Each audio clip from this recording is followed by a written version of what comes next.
Bom dia, boa tarde, boa noite, que é João Santiago, chegamos para mais um episódio de Anime História, e no episódio de hoje, a gente vai falar de Pluto. Os temas em geral vai ser muita coisa, mas vamos falar sobre o que nos faz humano em si, e o que não nos faz humano também. E no episódio de hoje teremos um convidado, meu camarada Felipe Trekzinski. Se apresenta aí, Trek. Opa, tudo bem, pessoal?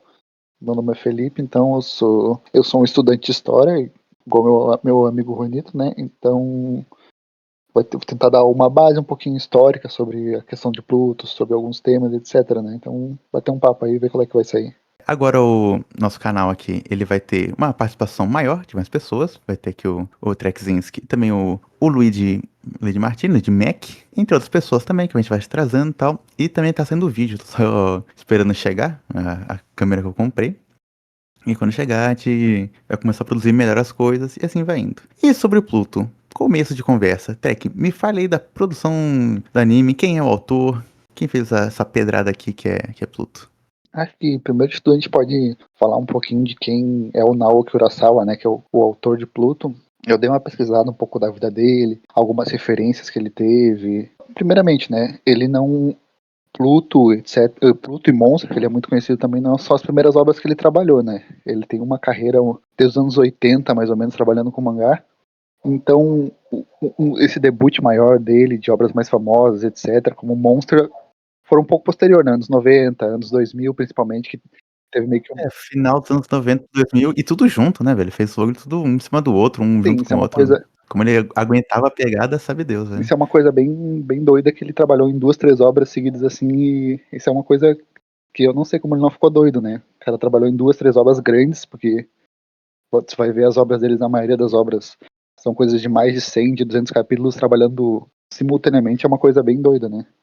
Outro assim, tipo, vai ter noção do tamanho de falar mais a base do anime, no caso, de falar pra gente do mangá também, quando for necessário, coisa que não ficou tão bem adaptada, né? Mas a maioria, em linhas gerais, ficou bem. O anime em si, que tem 12 episódios, tem tipo 1h30, 1h10, a maioria dos episódios. Então, assim, é um negócio muito extenso, muito grande pra adaptar.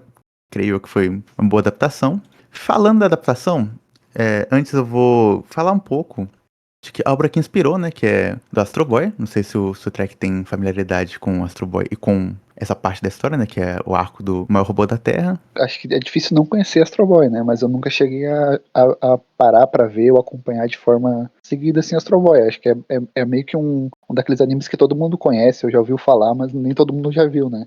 Então, eu, como uma pessoa que leu bastante Astro Boy na minha vida, vi bastante também. E esse arco, cara, quando eu fiquei sabendo a primeira vez que tinha essa adaptação dark, entre aspas, que nem é tão dark assim, porque Astro Boy já traz esses temas e eu vou entrar nisso. Fiquei curioso porque que tá? Eu fiquei me perguntando muito o que o Naoki Urasawa, tipo, se apegou tanto a essa narrativa, a essa história, o que marcou tanto ele, que fez ele quase 50 anos depois fazer, porque essa história é de 64, cara, de 1964. Tipo, em 64, o mangá, a linha do que era mangá, do que era Gekiga, do que era o mangá comercial que a gente conhece, tipo, era muito difícil, não tinha nem essa noção tão clara, e que ele fez essa história mudar. E, na minha opinião, aqui, já dando o primeiro take importante, é o modo como o Atom, né, que é o Astro Boy, que inclusive o Osamu Tezuka, que é o criador, ele odiava o nome Astro Boy. Quando teve que mudar o nome para os Estados Unidos, falou que não fazia o menor sentido, porque ser Atom, o nome, né, de atômico, é uma coisa que faz parte da identidade do personagem, mas enfim. É questão de o Atom, ele, apesar de ter muita força, de ser muito poderoso, ele nunca resolve nenhum conflito na base da porrada. Não é filme Marvel, não é filme da DC que é tipo, afinal das contas, tudo porrada, é grandes lutas. Não, ele é um diplomata por essência. Que é ele, como um japonês, tentando quebrar a imagem do Japão por meio que ele conseguia, de ser um país bélico, de ser um país agressivo, de ser um país da guerra, para ser um país que, mesmo se a gente tivesse armas de novo, a gente não usaria. A gente seria um país de diplomacia. Né? Que o Trek quiser comentar sobre essa ideia aí, que eu acho que é o grande fundo de história de tudo que o Tezuka fez, é basicamente isso. Não, acho que também para contextualizar a questão de por que o Urasawa, né? Acho que é legal falar um pouquinho da história dele, que eu tava pesquisando, eu pesquisei algumas entrevistas que ele deu para algumas revistas, jornais, etc, do Urasawa, no caso, né? E uma coisa que ele fala é que acho que quando ele tinha 4 anos, uma das primeiras memórias dele é vendo o Astro Boy, no caso, o Atom, né, na televisão, tipo, desde pequeno. Então acho que isso também com certeza influenciou ele durante a vida dele, questão das obras, essas coisas mais críticas, né? Então, desde pequeno, o Urasawa já tem esse contato com animes e especificamente com Astro Boy, né? Então é legal ver que o próprio Urasawa ele já tem uma própria história, né? É legal ver por que ele foi escolhido, etc, né? Uh, tem algumas coisas também que eu procurei sobre questão de produção, de como foi a produção trabalhar nessa obra. Se quiser, acho que pode falar um pouquinho, depois eu falo dessa coisa de produção que eu pesquisei, etc. Eu vou terminar falando do Astro Boy aqui, né, do Tetsuo no Atom. Então, essa história de 64 é uma história bem posterior, né, a história com o Astro Boy, a primeira história de 49. E já é uma fase do Tezuka muito mais, como posso dizer, muito mais radical, muito mais radicalizado. Ele, nessa época, ele já escrevia, por exemplo, o Partido Comunista Japonês. Ele já era escritor do jornal. Então, assim, era uma pessoa identificada com o marxismo em si. E a questão da geopolítica começa a ser algo muito mais forte do que antes. Por exemplo, não que não fosse, a primeira história do Astro Boy é o Atom basicamente reconciliando a Terra, os humanos, com alienígenas, sem, tipo, dar um tiro. Tem muitas analogias ali com a questão do Japão com os Estados Unidos, mas isso aí vai para outro papo. E aqui nessa história, qual que é a diferença principal de Astro Boy e Pluto? É que Pluto, além dele ser centrado principalmente no Gezicht, né, que é um robô investigador da Europol, que é o que seria a Interpol, só que só na Europa, ele tem outra pegada também, que aqui a questão política dos países árabes, né, que a gente vai acabar vendo bastante, era mais unidimensional. Nessa primeira história aqui, era basicamente um ditador de um país qualquer, ali na Península Arábica, que estava utilizando a população para guerrear e expulsar o colonizador perto. E aí vem algumas questões morais até, tipo, o que é certo, o que é errado, é certo por causa da guerra, é certo se defender. A resposta final que se trava é que é o correto mesmo assim defender, porque o Pluto ele acaba sendo uma ferramenta na história original de resistência, mas ao mesmo tempo ele se degenera e começa a atacar, de fato, até quem não tava querendo mais guerra. O primeiro que ele mata na primeira história original, na verdade, é o número 2, né? O North Nigo, né, em japonês. Já tá virando um robô mordomo, então, tipo, nem tava mais em guerra nem nada, mas ele vai meio que se vingar, mesmo ele nunca tendo visto. E essa questão do ódio vai ser muito importante também, porque a gente pode ver que tem uma tradição muito longa de todo mangá japonês ter essa, ai, o ódio, nada vem do ódio, etc e tal. Mas o que que é exatamente esse ódio que o Tezuka fala aqui, na minha opinião, o Naoki Urasawa, ele trabalha melhor ainda, ele expande mais essa questão, até porque quando a gente vê em Monster, ele vai falar o que é esse ódio também. Mas enfim, vamos adentrar um pouco na história. Trekkens quer fazer mais algum comentário, mais alguma complementação? A gente pode fazer sinopse.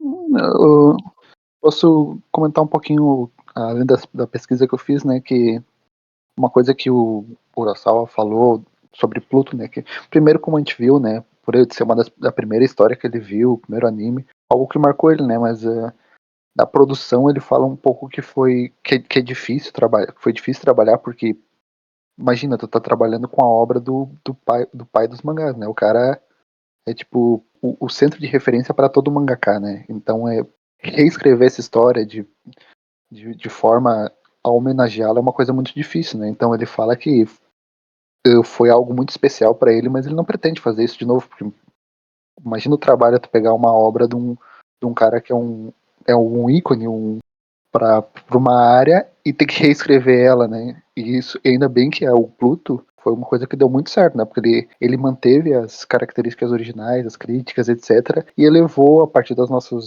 de forma atual, né? Essas críticas que o próprio Tezuka já traz na questão, né? Então é legal ver como ele conseguiu trabalhar isso, né? Uhum. A maior contribuição, acho que é o Tezuka, ele ainda via muito mais problemas mais centrado no Japão, que obviamente faz muito sentido, né, e tal. Nesse período, por exemplo, em 64, quando a história está sendo feita, Okinawa ainda era ocupado pelos Estados Unidos, só pra ter noção quanto ainda era importante a questão de soberania, de guerra, no próprio dentro do Japão. E aqui o Urasawa já vai para um escopo mais global, até por coisas que estão mais marcando ele naquele momento, porque Pluto é de 2001, bem durante a guerra do Iraque, por exemplo, então assim, é um negócio que marca ele mais ali naquele momento.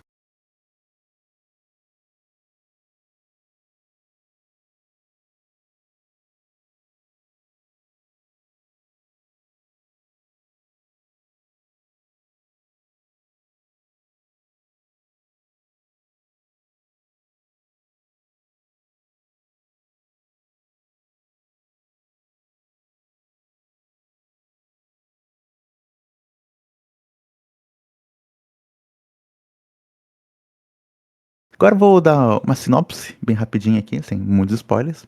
A história gira em torno de um grande mistério, que é quem está matando os 7 robôs mais avançados da Terra.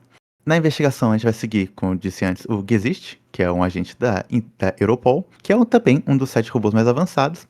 E a gente é apresentado pelo assassinato do Mont Blanc, que é um robô suíço, que era conhecido por seu ambientalismo, ajudava as pessoas, era um robô muito amado naquele instante. E a primeira coisa era uma grande questão: quem mataria o Mont Blanc? Quem teria interesse em matar o Mont Blanc? E no meio dessa confusão, a gente também descobre que alguns cientistas muito importantes, alguns que participaram da confecção desses robôs, ou que são assistentes desses robôs, ou que, enfim, tem alguma relação com esses robôs, ou não até, estão sendo mortos também ao mesmo ponto. Aí gera outra questão, tá? Aí que vem uma questão importante: robôs não podem matar humanos nesse mundo aqui. É algo da programação deles, não poder matar humanos. Depois a gente vai conhecer até um robô que mata um humano, mas é uma outra questão. Então vamos ficar assim, então, não é um robô, então é um robô e um humano agindo junto, você vai tendo essas questões, até que a gente vai começar a entender os contextos e tudo vai levar, fato histórico que aconteceu naquele mundo ali, que é o 39º conflito da Ásia Central. E foi uma invasão das Nações Unidas à Pérsia, né, como eles chamam ali, que supostamente estava construindo um exército de robôs de destruição em massa. Foi conduzida uma pesquisa lá antes pretérita, uma investigação de alguns cientistas, para saber se estava acontecendo ou não. Não se achou muita coisa, tinha coisa suspeita, mas não ficou muito claro e acaba desenrolando. Aí a história gira muito em torno de saber, primeiro, o que de fato eles acharam na peça, de alguma coisa. O que aconteceu nessa guerra de fato, e as repercussões da guerra. E o modo como Urasawa conduz a história é sempre muito, posso dizer, cheio de reviravoltas e muito centrado nos personagens. Os personagens vão revelando a gente muito, então é sempre muito interessante. Se o Trek quiser complementar mais alguma coisa no sinopse que eu acabei deixando passar, ele tem aí todo espaço. Não, acho que é só a questão dos robôs e toda essa questão, né? Que é algo bem corriqueiro em obras de ficção científica que abrange mais robôs, da questão de os robôs não poderem atacar as pessoas. É uma das leis, né? Que geralmente todas as obras que retratam algum tipo de sociedade que tem essa vivência, esse convívio maior com robôs, tem essa questão de que os robôs não podem atacar os humanos, né? Então é algo que já é bem costumeiro, né? E eu pesquisando eu vi que é questão do Asimov, né? Dos caras que pautou a questão da ficção científica, né? Então eu acho que qualquer obra assim que tu vai falar de questão de robôs ou de alguma coisa desse tipo tem essas questões dessas leis de que os robôs não podem fazer tais coisas. Tem alguns tipos de regras, né, para esse tipo de robôs mais humanoides, né? No robôs que tem algum tipo de liberdade de ação, etc, que não são aqueles robôs pensados para só fazer alguma coisa, né? Tipo, algum tipo de produção, alguma coisa assim, não. Que seria um robô humanoide, né, no caso. E isso está bem presente em Pluto, né? Desde o começo do Gazet falando das questões das questões do robô, né? Que o robô não pode matar, etc, né? Então é legal ver que o Urasawa pega esse padrão, essa base, né, da questão da ficção científica e traz também ali em Pluto, né? O desenvolvimento que ele faz também é que nesse mundo aqui, os direitos dos robôs são muito mais avançados do que o que é o normal. Geralmente a gente vê robôs sendo basicamente escravos, né, dos seres humanos ou totalmente desumanizados, mas aqui a gente já tá vendo um outro processo. Os robôs são extremamente humanizados. A gente tá vendo robôs que constituem famílias, entre outros robôs, robô que adota robô, ou acaba adotando um humano, apesar disso ser muito mal visto ainda. Mas assim, a gente tá vendo uma questão que as linhas que estão separando os humanos dos robôs estão basicamente diluindo ao ponto de a gente não saber mais o que é quem. E quando a gente pergunta também, entendi que tem 7 robôs muito avançados, mas por que eles são tão avançados? A primeira medida, a gente imagina que seja porque eles são os robôs mais fortes, mais poderosos, mas não é nisso necessariamente. São os robôs com a IA, né, mais avançada, que chega mais próximo do humano, que eles conseguem até entender emoções, replicar emoções com exceção de algumas. E uma dessas emoções que eles não conseguem replicar é o ódio. Que vai ser o grande centro da história também, ali na parte metade pro final, que é o que de fato é o ódio. O ódio é necessário? O ódio é preciso para uma pessoa andar? É isso que nos faz humano? É a grande questão filosófica que o Kurosawa vai acabar fazendo. Ele traz bastante. O Pluto é uma obra que tem muitos conceitos, trabalha com muitos conceitos de filosóficos, etc. O próprio ódio, humanidade. Será que esses robôs aí, essas IAs mais avançadas chegam perto da humanidade, porque eles têm alguns tipos de sentimentos, né? Mas não pode não ter todos. Mas isso os faz humanos? O que separa os humanos do robô, né? Eu acho que ele traz essa questão muito presente também na obra, né? Como tu falou, tem robôs que fazem família, que chega a adotar humanos, etc, né? Então, tipo, ele tá tentando trazer esse debate da separação, o que é humano e o que é um robô, né? Nessa questão, acho importante trazer o trabalho do Masahiro Mori, que é o cara que inventou aquela teoria lá do Uncanny Valley, né, o Vale da Estranheza, que tem um ponto na nossa percepção cognitiva do cérebro que a gente vai achar estranho comportamentos que parecem humanos e não são.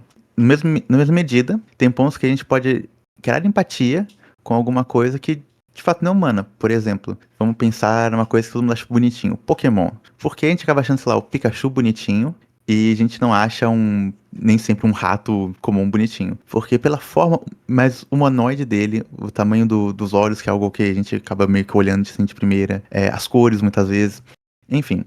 Isso que faz a gente acabar tendo mais afeição. Mas quando vem a questão humana, aí também outros autores vão acabar pegando esse trabalho e aumentando, é que em algum ponto do nosso desenvolvimento cognitivo, da nossa história como espécie mesmo, a gente teve que diferir o que era humano e o que não era. Ou seja, o que era homo sapiens e o que não era. Levando em conta que existia diversos homos nesse sentido, né? Neandertais, aquele da Ásia, que eu esqueci o nome agora. Denisova, uma coisa assim, que estavam vivendo na Terra no mesmo momento e a gente tinha que diferir. E quando a gente fala de robôs, isso é um negócio que pega muito ainda, porque, assim, o Mori, nessa pesquisa aqui, ele começa falando de robôs, né, obviamente, que vai diferir de fato. Quando os robôs, as inteligências artificiais, chegarem a um ponto de serem tão próximos dos humanos, o que isso vai diferir? E isso vai gerando uma estranheza. E nessa estranheza, ele já vai parando de entender, de compreender aquele outro lado. E dessa não compreensão acaba gerando diversos desentendimentos. É aí que vem duas questões importantes aqui. Primeira questão. Quando não se entende algo, a gente busca uma explicação. Aí tem diversos modos de buscar explicação. O que muitas vezes acontece é uma explicação pautada na moral. Do que, eu acho imoral um robô criar um humano, porque ele não é humano. Como ele vai criar um ser humano? Isso aí não faz o menor sentido. É amoral. E isso vai gerar, geralmente, ódio. E nesse ódio vai se criar uma organização desse ódio, eventualmente. É que criam o quê? Grupos racistas, como a gente já viu em Pluto também, que tem um grupo muito análogo que é o Ku Klux Klan, mas é meio que feito só pra parecer assim mais chocante, mas a gente vai vendo que esse tipo de ódio tá inserido em cada humano que a gente vai vendo ali, mais ou menos, achando estranho, nem todo mundo acha. Quando são cientistas, eles estão de boa, mas quando a gente é mais comum, tem sempre uma estranheza, assim. E outra questão importante, acho talvez o outro ponto, que é o que o Orzawa vai explicar aqui, que é a própria dialética. Quando vemos algo estranho, algo que a gente não entende, a gente vai tentar uma reconciliação com aquela coisa com base no que ela também vai nos expor pra gente. E nessa relação dialética, né, de tese, antitese, os dois se relacionando, a gente vai chegar numa explicação, tentando perpassar a moral. Esse tipo de dialética é algo que já existia na Ásia há muito tempo, né? Logo do confucionismo, já tinha algo muito parecido. Mas isso vai se desenvolvendo, obviamente, conforme a teoria marxista cresce na Europa e se expande para a Ásia, que acaba juntando o que já existia de dialética, que vai se juntando, e a gente vem uma explicação de mundo também, aqui nesse sentido. E interessante também falar essa questão do ódio e da questão dessas bases, né, que ele vai tratando, é que ele representa bem, na minha opinião, ele representa muito bem essa questão de aproximação do leitor com os personagens, né. Ele faz um trabalho muito legal de tu sentir empatia pelos personagens que tá lendo. No próprio, acho que no próprio segundo capítulo, o Gazet tá, tá falando com uma robô, falando que o marido dela veio a falecer, etc, assim, e é interessante como ele traz a questão de, tipo, dá pra, tu sente a empatia de se sentir mal pela, pela robô que foi deixada pelo marido, né, que ficou viúva do marido, e tu pode ver que mesmo apesar do traço dele, o robô não apresentar algum tipo de tristeza, etc, ele traz isso pro leitor, sabe, tu sente uma empatia, tipo, tu como leitor não se sente, tu se sente meio que triste por ler essa história, isso tá acontecendo, né? É legal que o Kurosawa faz isso durante toda a obra, né? Ele consegue fazer com que o leitor sinta o que ele quer que ele sinta, né? Ele escreve de um jeito, desenha, etc., de um jeito que faz que ele consegue transmitir essas emoções a partir do trabalho, né? Esse é, eu acho que é um dos pontos principais assim de Pluto que ele faz muito bem, é a questão de transmitir essas ideias que ele quer que passar, né? Ele sentir essas emoções que quer que tu sinta. Então a escrita dele é muito bem feita nesse sentido, né? A questão do robô, naquelas cenas que existe tá investigando a questão de morte de robôs criança e tal, que a gente vê pais humanos de robôs crianças e pais robô de, de, de robôs. Ah, enfim, confundi o bagulho. Pais robô de robôs, enfim. E os humanos acabam, tipo, chorando muito e tal. Tipo, fica muito copioso, assim, e a gente sente ali. Os robôs, apesar de, tipo, não conseguirem ainda, tipo, expressar dessa forma, a gente sente uma tristeza no ar, sabe? Uma melancolia. Tão bom que ele consegue conduzir. E o que eu acho mais interessante da questão é o quanto os robôs, a gente vai vendo ali, que os robôs eles vão aprendendo, vão mimicando o comportamento do humano. Assim, para além da IA aprendendo dessa forma também, ela vai aprendendo conforme ela vai sendo introduzida, vai mimicando. Quando a gente é criança, a gente aprende da mesma forma também. O que mostra, assim, que os robôs são meio que uma espécie na sua infância, ainda estão ainda crescendo de fato, estão se adaptando, entendendo esse mundo. E sendo introduzidos num mundo cruel, né? Que vai ter de tudo possível para matar eles de qualquer forma. E a gente já vendo como eles vão mimicando. Tem uma cena do Atom com o Gesicht que eles estão comendo ali, assim, os robôs comem, eles imitam comer igual humanos, que o Atom ele vai fazendo expressões, tipo, mostrando que ele tá gostando, sabe? Aí o Gesicht pergunta, ah, mas você sente o gosto e tal? Aí o Atom fala, não, mas eu imito o que os humanos fazem, que assim eu creio que fico mais real, eu fico mais humano. Sim, ele traz. E é bem, acho que esse é o sentido que ele tá trazendo toda a obra, né? Nos questionar, tipo, o que é humanidade, né? O que tu entende por humanidade, né? Toda a obra ele vai trazer alguns pontos que vão trazer isso, sabe? Tanto a questão do próprios assassinatos, né? Quem será que tá fazendo isso? Será que é uma pessoa boa? Será que é uma pessoa ruim? Por que tá acontecendo isso, né? E ele traz nos próprios robôs, né? De questionar tanto essa questão de mostrar sentimentos ou ter algum tipo de ação que remete a sentimentos, por exemplo, os robôs adotando crianças sem pais, etc, sabe? Então, a obra, se ele quer flexionar esse debate de, tipo, o que é a humanidade, o que são sentimentos, né? Como o sentimento, de fato, ele é expressado. Ele é expressado só quando tu chora, ou tu sente alguma coisa, apesar do robô não conseguir chorar, não ter essa questão das lágrimas, ele também sente tristeza, ou ele sente essa vontade de chorar, né? Então é muito legal ver como ele trabalha isso durante toda a obra, né? É uma pluralidade até humana, porque é aquilo, ao mesmo ponto que o Atom, por exemplo, ele se sente mais humano quando ele tá sentindo gosto nas coisas, quando ele tenta sentir o gosto daquilo, ou seja, quando ele tá comendo uma comida, ele tá curtindo, tipo, isso é uma coisa, é um sentimento humano, a gente come, a gente sente prazer. Muitas vezes, sei lá, animais vão comer por necessidade, tal qual humanos. É aí que vem uma questão também, que quando o humano, ele só tá comendo por necessidade, ele tá de fato sendo humano? Ele tá sendo só um robô, tal qual a gente vê o Gazette ali comendo só pra imitar, sabe? Ah, precisa comer mesmo, né? Pra não ficar esquisito. Então, eu como junto. Se é de fato um comportamento humano, tal qual a gente vai depois tendo uma complexação da questão do ódio mesmo. O ódio é um fator humano ali? É isso que nos faz humanos? Tirando isso, a gente acaba parando. E, mais ou menos, ali a resposta que a gente tem é que, bem ou mal, a gente é um sentimento natural. Coisas naturais, humanas, não podem ser retiradas. Elas têm que estar ali, só que a gente tem que cuidar delas pra não virar um monstro absurdo e acabar destruindo tudo, ou o mundo, né, eventualmente.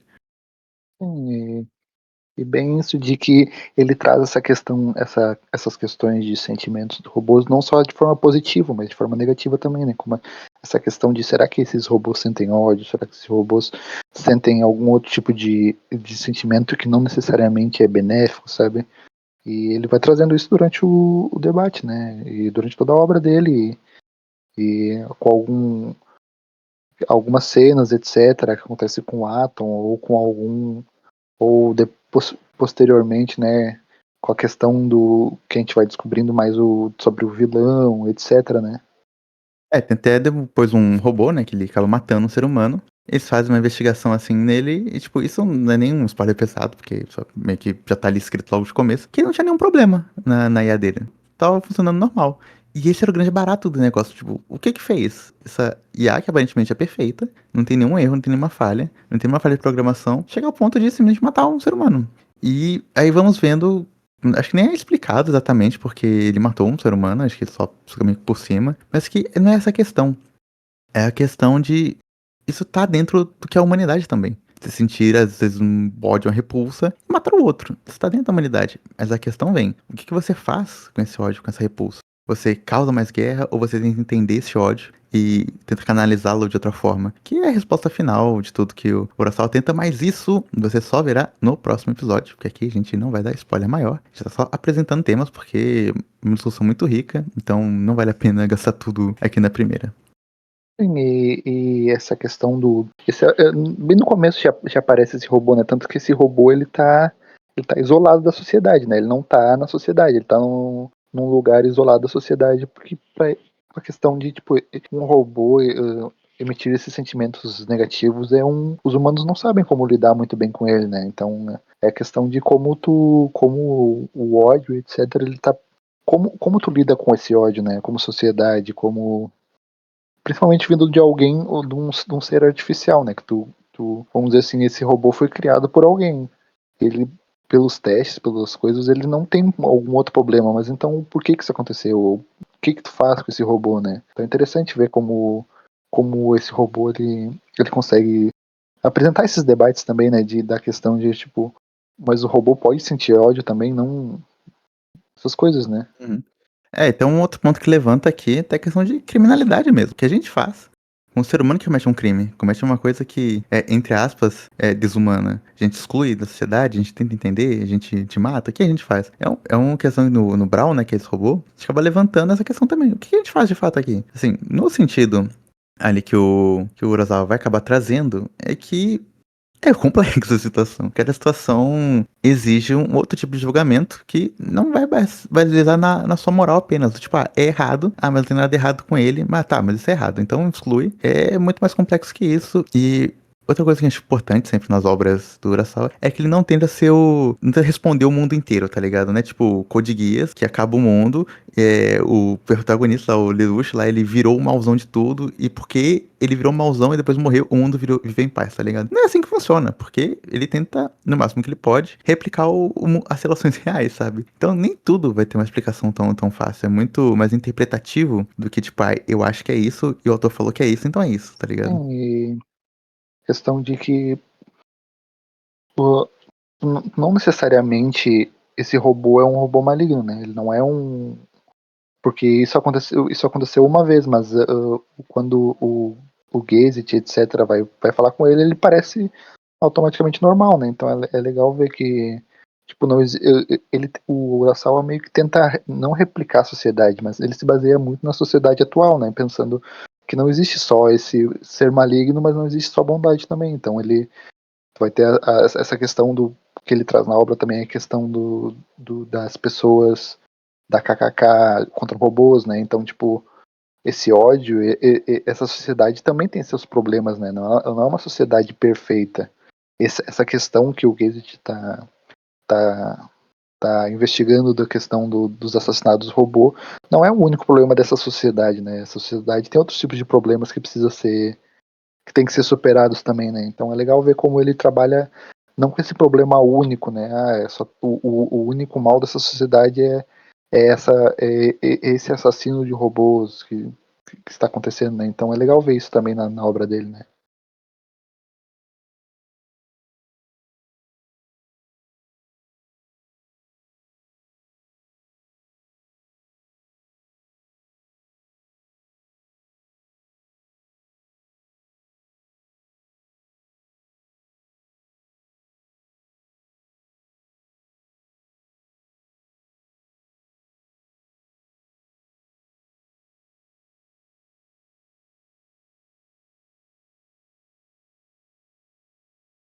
Falando em maldade, vamos falar do aparato mais maldoso que existe no planeta Terra, que é Estados Unidos. E aqui é, obviamente, uma crítica muito ferrenha, muito clara da guerra do Iraque. A gente vai vendo que foi toda uma manipulação ali dos Estados Unidos da Trácia, que como se chama os Estados Unidos no mundo aqui de Pluto, pra ter essa guerra com a Pérsia. A gente não vai explicar o porquê exatamente, mas vai ficar ali por cima. E algo que vai ser muito parecido com a invasão do Iraque. A invasão do Iraque, como foi, pra quem não sabe, pra quem também não se lembra, tinha o Saddam Hussein, que era presidente do Iraque ali desde os anos 80.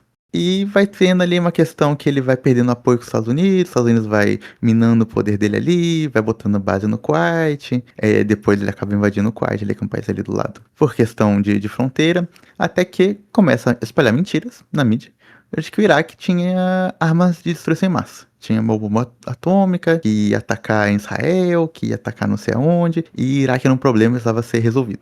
Isso tudo vai acontecer muito também depois de 2001, né? Quando tem a Guerra das Torres Gêmeas, que daí cria-se todo um aparato midiático do porquê tem que acabar com o terrorismo, porque a nação que apoia o terrorismo. E aí que tá.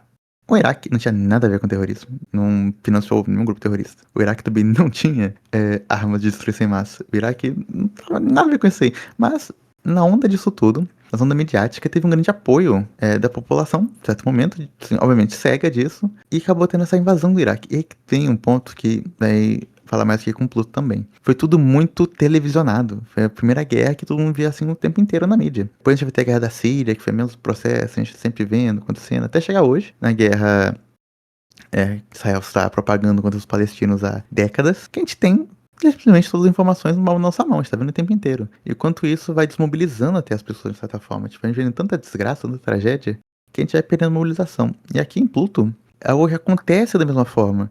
A gente vai ver, por exemplo, o Atom, né? Que é a grande figura diplomática, né? Como eu disse, que o Tezuka fez ele, né?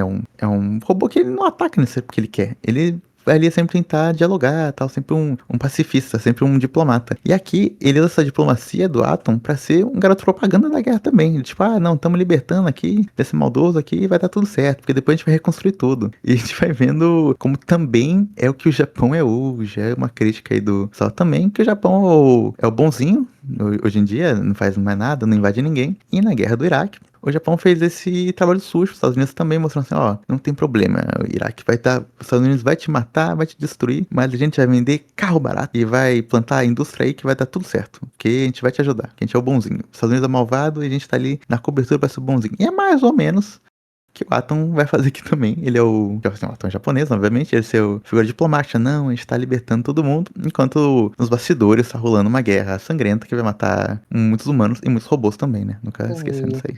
E tem algumas cenas, algumas partes que ele é uma obra muito crítica à guerra, né? O Urasawa sempre foi muito crítico à questão de guerra, etc. Nas suas obras, né? Ele sempre tentou retratar de alguma forma, assim, não apenas de forma assim, tipo, a guerra é ruim, não façam guerra, mas eu lembro que em Pluto tem até em algum momento que tá tendo esse momento, né, um dos flashback do Gazet, ele tá lembrando, etc., que ele tá numa dessa parte nessa guerra, né, no flashback ele tá conversando com o civil, né, o civil fala, não, vocês estão matando inocentes aqui, vocês estão matando crianças, não tem nenhum terrorista aqui, né, o que tá acontecendo, não sei o que, vocês estão matando crianças, vocês não vieram para libertar a gente, não vieram para nos tirar da opressão, etc, mas vocês estão matando pessoas, né, estão matando crianças inocentes, estão matando pessoas que não estão envolvidas com a guerra, né, e daí, tipo, vocês não. Daí eu lembro que o cara fala uma coisa tipo, tu não é humano, como é que tu não entende, como é que a gente se sente, não sei o que. E daí o Gates fala, não, mas eu sou um robô. E daí o cara, mas tipo, tu não. É algo muito simples, até um robô consegue entender isso, né? Então o Urasawa ele faz essa questão de crítica também da guerra, não de forma tão simples, tipo, a guerra é ruim, mas a questão de, tipo, a guerra traz esse. Toda guerra traz essas baixas, etc., de pessoas inocentes que não tem nada a ver por motivos maiores das pessoas, de pessoas tentando conquistar espaço, conquistar território, etc., né? Então eu lembro que o Urasawa, nessa obra, nessa própria obra, ele também faz muito sobre essa crítica, né, de questão de não matar inocentes, etc., e mostrar esse lado mais real da guerra, né? Não é só mocinhos contra vilões, né? Tem pessoas inocentes no meio de tudo isso, né? Uhum. Isso, obviamente, já tava desde a do Tezuka, porque o Tezuka, ele era uma criança muito rica, né? Os pais deles eram militares e médicos no Japão fascista. Então imagina que ele tinha acesso a muita coisa. E ele via Disney, só que quando ele vai crescendo e vai vendo a crítica, né? Ele vai vendo que tudo isso é uma grande baboseira. O quanto a narrativa de herói e vilão dos Estados Unidos e que o Japão fazia também é basicamente só uma ode à guerra, porque tem sempre uma narrativa muito clara entre o que é herói e o que é vilão, vai deixando tudo muito fácil. Aqui, naquele momento, o Iraque era o vilão dos Estados Unidos. Os Estados Unidos tinha que ir lá bater no vilão, tá ligado? Aqui, é a mesma questão, tipo, fazem a PS ali ser o vilão da história e todo mundo tinha que ir lá bater. Só que a história não é assim, é o que ele vai mostrando. Nessa cena aí que o Trekzinski relatou ali, quando o Gazette fala, não, mas eu sou um robô. Tem umas 3 críticas ali embutidas, dos soldados, né, que vão perdendo a humanidade deles, né, nesse tipo de guerra. A gente vê aí que os soldados israelenses fazem na Palestina, que eles perdem totalmente a humanidade deles e pouco se importa o que tá acontecendo. E é uma coisa tão simples, como assim uma IA não consegue entender, tipo, matar errado, tá ligado? Como uma pessoa não entende que, tipo, matar errado? O que vai construindo por trás pra chegar ao ponto de justificar esse tipo de coisa. E a outra é do quando ele se viu ali, que tem os filhos mortos e tal, fala assim, você não consegue entender ser um robô, ele surta quando vê que nem isso, tipo, ele não consegue nem se entender a outra pessoa. Aí, porra, o pouco que ele tinha, ele já perdeu tudo ali, mas a pouca que balizava ainda a moral dele, se perde, porque brigando contra um ser que não vai lhe entender, sabe? E é muito que o fascismo, né, que você vai vendo assim, que de fato o pessoal tá ali pensando que é o fascismo, né? Que é essa onda de ódio desumanizante. É o que ele faz com os seres humanos. Eles param de ter empatia, eles param de entender o outro. E vira só uma grande massa desumana que a gente vai matando. E a grande beleza, acho, de Pluto é que o Urasawa consegue humanizar até coisas que não são humanas, que estão se tornando humanas. Pra você ver o quanto a nossa empatia consegue ir. Porque assim, quem lê ou assiste Pluto e não se esbugar de chorar em pelo menos 2, 3 histórias assim, porra, tá acabado, tá ligado? Então não se esbuga ele chorar no North Nigor lá, que é o segundo robô, que ele virou um mordomo lá de um músico que era racista com o robô. Os dois vão se aceitando, porque o North Nigor não quer mais lutar.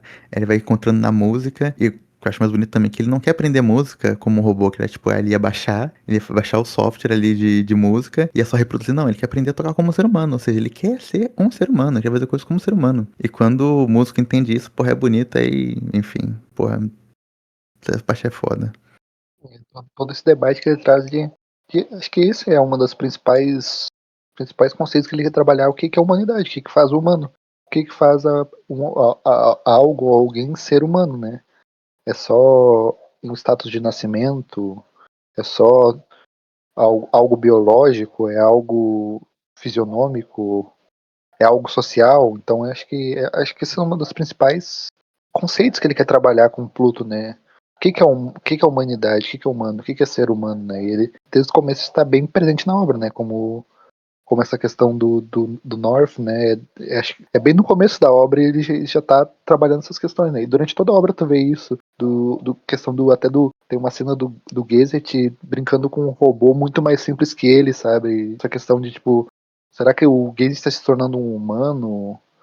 Ou esse próprio robô não pode se tornar um humano também? Então é legal ver, tipo, como ele trabalha essa questão da humanidade, né? Acho que é um dos pontos principais, um dos pontos altos dessa obra do Urasawa é que ele questiona muito bem o que é humanidade.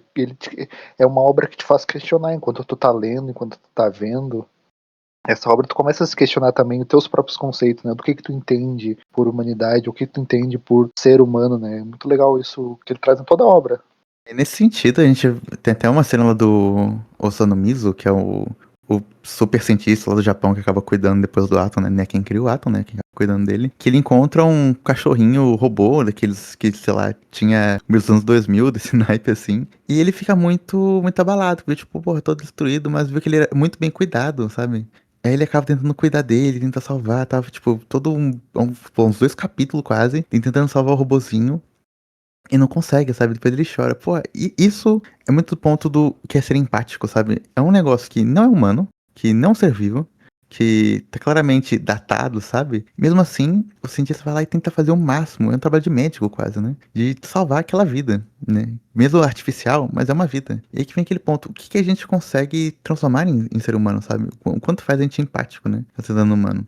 E nesse sentido de empatia, que a gente vê também o quanto esse tipo de destruição que os Estados Unidos acaba pregando aos países que emprega aqui também na peça, na história, é algo que foge do que é ser humano. E aqui eu vou levantar aqui, eu enrolei muito pra ler a obra desse cara, que é um jornalista, que é o Jeremy Scarhill, que na verdade ele tem diversos textos, obras sobre guerra, assim, no geral. Mas ele investiga muito empresas privadas de guerra. Aí tu se pergunta, meu Deus, isso existe? Pois é, existe. Aí geralmente vê na mídia, a da Rússia, né, que é o Grupo Wagner, mas por incrível que pareça, pra surpresa de ninguém, existe uma empresa privada dos Estados Unidos que é muito maior que o Grupo Wagner sonha em ser, que é a Blackwater. E aí que vem a obra dele, né, que é Blackwater, The Rise of the World's Most Powerful Mercenary Army, ou seja, a ascensão da armada mercenária mais forte do mundo. Basicamente assim, o que é essa Blackwater? É uma empresa privada, não tem nada a ver com o governo dos Estados Unidos, que um bando de capitalista foi se juntando ali, criando empresas, primeiro de segurança privada, de artista, de empresas menores, assim, vai, e foram ficando muito ricos, até que, quando vai tendo essa criação da narrativa contra o Iraque, com essa guerra ao terror, contra os povos do Oriente Médio, eles veem uma grande oportunidade, que é, aparece um ricaço que ninguém sabe quem é, ele não conseguiu achar, que injetou bilhões nessa empresa, e eles simplesmente constroem um exército de mercenários de vários países, tinha todo lugar que tu imaginar, porque também aponta ali que no final dos anos 90, quando já tá tudo desmobilizado, a parte dos trovos, o bloco socialista acabou, então muitos países acreditaram que não tem mais guerra. No mundo inteiro cria uma ociosidade de 7 milhões de soldados desempregados. E vendo todo esse contingente, essa empresa aí, a Blackwater, pensa, tá aí uma mão de obra precarizada pra gente explorar. Pega esses soldados aposentados aí que não tinham, tá pagando micharia dos seus governos, e começa a mandar junto eles na tropa do Iraque. Naquela guerra, a proporção, de acordo com o Scarhill, era de mais ou menos de cada 8 soldados, um era mercenário. Hoje em dia, de acordo com ele, em guerras mais recentes, guerras na África, essa proporção virou de quase 5 de 8. Então, assim, hoje a maioria é mercenário, mas é ali que começa. E o que essa empresa fazia também? Elas não mandavam só mercenários. Destruir o país era meio que um mandatário, destruíam um país, roubavam o que tinha que roubar. E aí, outros braços dessa empresa, que eram geralmente construtores, iam lá e reconstruíam o país. E aí, entre aspas, dava pra população local, fazendo que a população, tipo, pagasse um juros exorbitante, o negócio eu dividia em 72 vezes. Eles iam pagando aquilo ali, mas também tinha braços de segurança pública, de câmeras, de inteligência dos países, enfim. Skyrim também aponta que alguns países do Oriente Médio, hoje em dia, têm basicamente seu exército regular desmobilizado e dependem dessa Blackwater, como a Jordânia, né, que a gente vê como a Jordânia, ela é capacho dos Estados Unidos, muito por conta disso aí. E essa empresa aí, 90% da verba dos Estados Unidos para a CIA vai para essa empresa, porque a CIA tem que pagar o que ela pede para essa empresa. Inclusive, eles estão construindo um QG bem na fronteira do Brasil com o Paraguai para combater terrorismo aqui na América do Sul. Que tipo de terrorismo é esse? Não sabemos, mas enfim. E aqui a gente vai para Pluto, e o que isso tem a ver com Pluto? Porque é exatamente o que fazem com a Pérsia. Eles destroem a Pérsia. E outra coisa, você será que percebeu, mas vê como todos os robôs dos mais avançados do mundo, só dois são do governo? Que é o Exist, que é da Europol, né, da Europa ali, aparentemente a Europa é um grande país, né, uma grande União Europeia, e o Atom é do Estado japonês, só. Todos os outros são robôs privados, todos eles. Interessante mesmo. E esses robôs privados vão para uns caminhos bem diferentes, né? Tem o cara que é mais pacifista, o outro que vai para luta livre. É interessante ver esse ponto mesmo. De o que tu faz depois da guerra, né? Sim, sim. E, tipo, enquanto isso, só que assim, eles são meio mandados à força, muitas vezes, ou acreditando que ele é o certo fazer. E na guerra eles vão se traumatizar, porque aquilo, eles são, no fundo, humanos ainda. São robôs que estão se tornando humanos. Vão se traumatizar e vão mudar isso daí. E todo esse movimento pode destruir a peça, prendem lá o presidente lá da peça, o rei, né, no caso, esqueci o nome do rei agora, que é literalmente igual ao Saddam Hussein. Seria um 14, se não me engano, E alguma coisa 14. 14.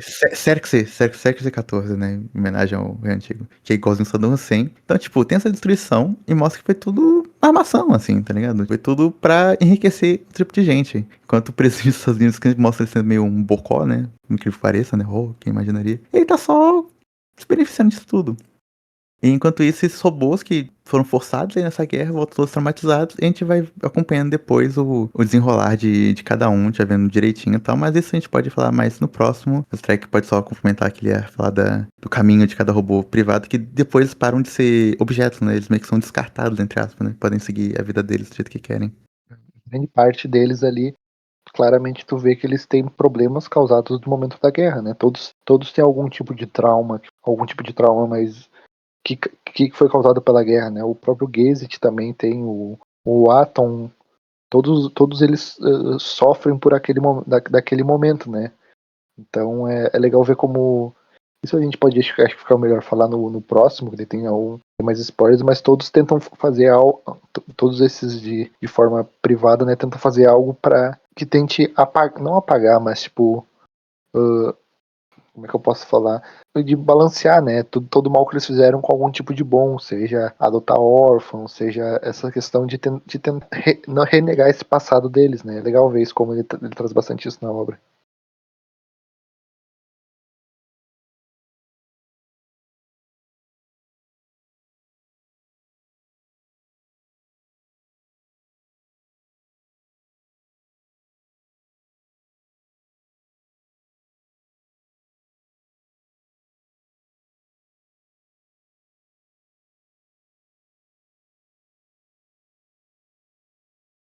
E aqui, o nosso último tópico aqui pra finalizar, né? Passou rápido. É o ponto principal da obra, que é lá pros finalmente da obra, o que existe. Ele vai falar uma frase que vai ecoar bastante até pro Atom, que é: do ódio nada cresce.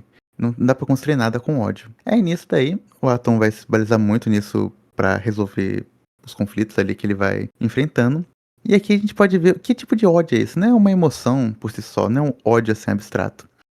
Tanto que, assim, a gente não vai complementar isso no próximo episódio, obviamente, que a gente já tem mais spoiler. Mas o ódio que existe aqui tá falando não é o ódio sentimento puro, é o ódio como construção social também. Que é a questão do racismo mesmo. De quanto esse ódio ele vai sendo transformado em mais ódio, vai construindo um monstro que vai ser racista, ele vai ser fascista, ele vai querer dominar outros povos, ele vai querer matar outros povos, terminar outros povos. E disso nada vai crescer.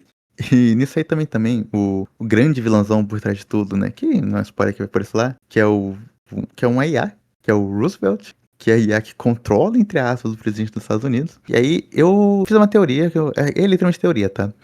O Roosevelt foi o presidente nos Estados Unidos durante toda a Segunda Guerra Mundial, mas em 45 o Jimmy Carter é eleito. O Roosevelt não termina a guerra. E o Jimmy Carter, ele, influenciado muito pelo gabinete passado, tinha que meio que terminar a guerra de qualquer jeito, porque aí parou de ser rentável e eles tinham com muito medo da União Soviética acabar continuando marchando e dominando o Japão, a China por completo, etc e tal. E ele que autoriza a bomba atômica. E aqui não vou entrar os menores de bomba atômica se tem alguma coisa a ver com Pluto, porque tem.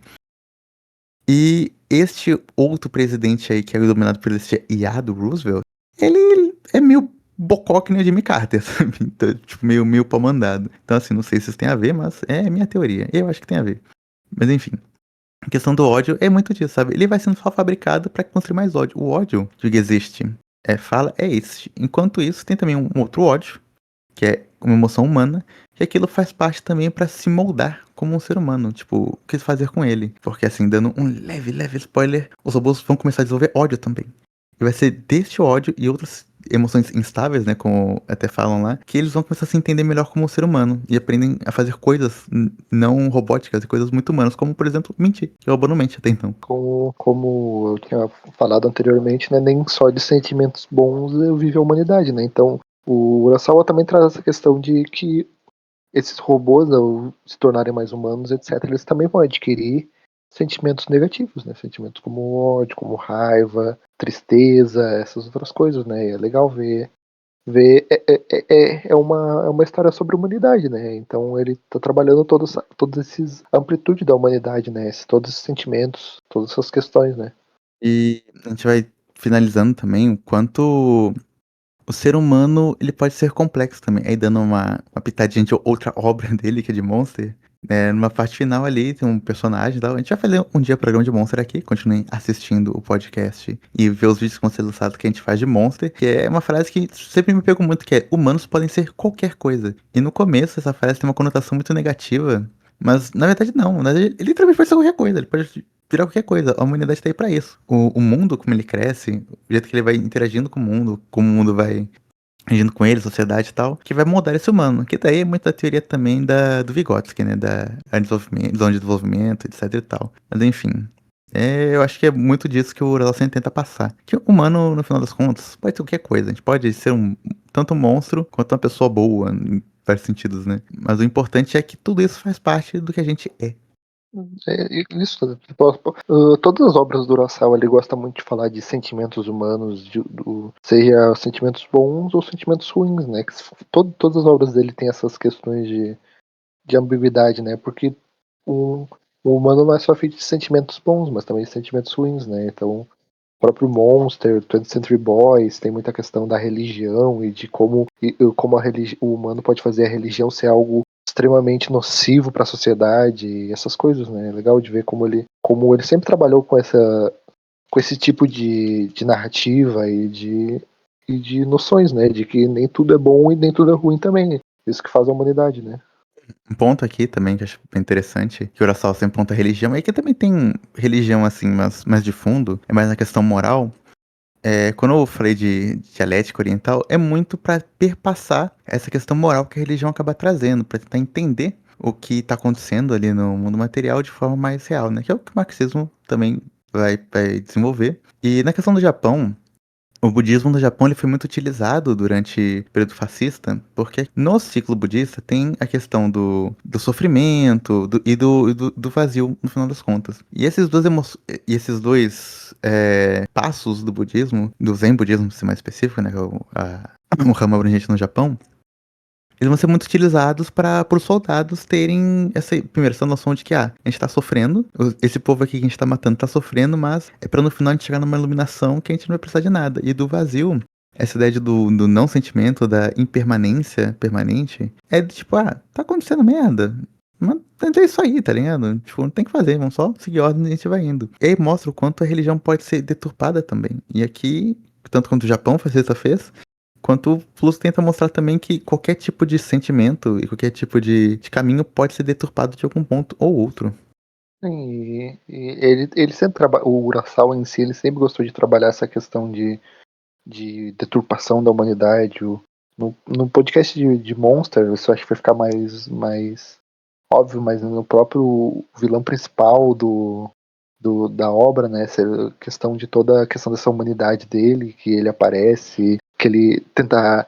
Que ele mostra essa questão da humanidade e de que tem sentimentos bons, sentimentos ruins, ele é um monstro, ele não é um monstro. É muito legal ver que o Urasawa sempre gostou de trabalhar com esse tipo de sentimento e de coisas nas suas obras, né? E isso torna a obra dele muito mais rica, né? O próprio Pluto em si, que dá o nome à obra, ele é uma figura muito duvidosa, assim, da hora a gente não vai entendendo muito bem, a gente vai tendo muitas dúvidas, mas conforme a gente vai entendendo, né, a gente vai falar mais dele de fato no próximo episódio, mas a gente entende que os grandes vilões aqui de Pluto, né, os vilões, assim, traços da obra, né, então, mas assim, é basicamente um ser que vai ser a personificação do ódio daquele momento, que aqueles fatos estão acontecendo, e outro que vai se aproveitar desse ódio para simplesmente reinar sobre os outros, sobre os corpos dos outros. Enfim, o programa foi isso. Espero que tenham curtido, né? A gente bateu aqui nossa incrível meta de falar uma porrada de coisa em mais ou menos uma hora. É isso aí, vai ter outro episódio de Pluto que vai ser talvez um pouco mais longo, que a gente vai entrar na história, tal, a gente vai debater um pouco mais. Esse vai ser o formato, vai ser eu com mais alguém, a gente falando aqui no podcast, e os vídeos também. Eu provavelmente vou fazer o cortezinho disso aqui pra virar um vídeo, e assim a gente vai indo. Considerações finais, Trek, essa primeira parte aqui de Pluto. E a mensagem principal é leiam Urasawa e vejam Pluto, que é muito bom. É isso. Eu compadeço do áudio. Eu acho que vale a pena fazer a de todos os ovos do Duraçal, porque são boas pra caralho. É isso. Tamo junto. Siga a página aí que é anima underline história underline de novo. No YouTube ainda não fiz a página porque não postei o vídeo, mas está indo então. E eu vou postar, quando eu postar, provavelmente já vou ter feito a página. Então vocês sigam lá também. E é isso. Se quiserem também contribuir pra luta aí, vou deixar uma chave Pix aí na descrição do Spotify, que vai ser onde a gente vai lançar isso aqui. E é isso. Tamo junto. Sirva o povo e é nóis.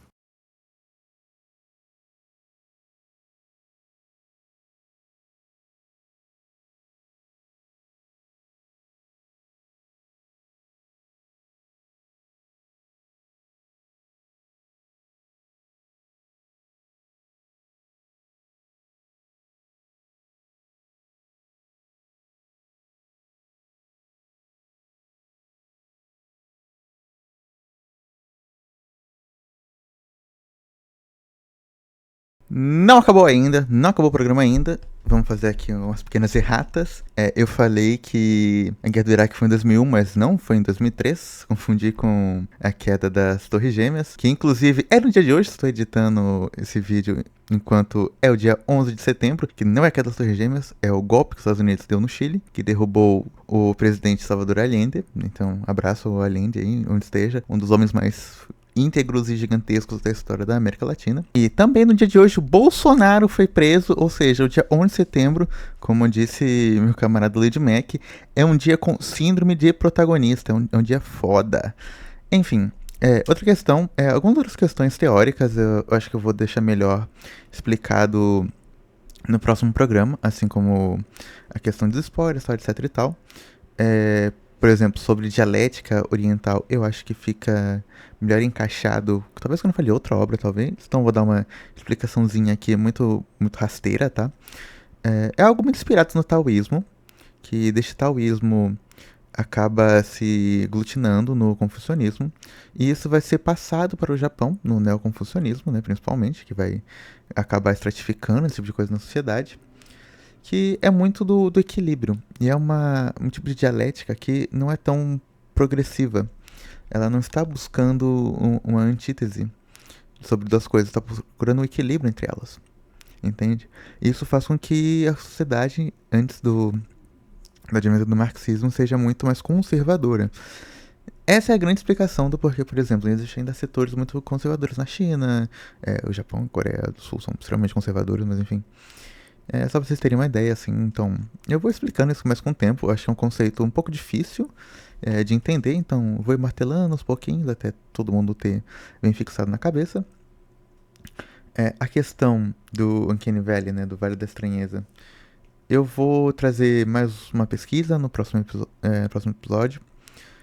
Acho que vale a pena entender o que o Mori quis dizer sobre isso, o tipo de percepção que a gente tem, porque é algo muito real que a gente acaba não percebendo. E esse tipo de vale de estranheza, ele vai se aumentando, se expandindo, ao ponto que a gente começa a achar estranho até outros seres humanos como nós, fazendo coisas que nós achamos esquisito. Enfim, só pra finalizar aqui, quero que entendam a dinâmica, né, do nosso Anime História Agora, que vai ser também um grupo de estudos para nós também. Estamos aqui estudando, aprendendo cada dia, querendo melhorar, ou seja, todo o conteúdo que a gente fizer está sempre passível de crítica, de revisão, até de nós mesmos e do público, obviamente. Que a nossa ideia é sempre avançar e expandir o nosso conhecimento e do público, trazendo consciência de classe e muita compreensão e outras formas de ler obras culturais. Vamos ter aqui um enfoque maior, obviamente, na Ásia, mas vamos expandindo com o tempo e vamos chegar também no Brasil, até na África, se tudo der certo também. É isso, família. Tamo junto. Abraço a todos e é nóis.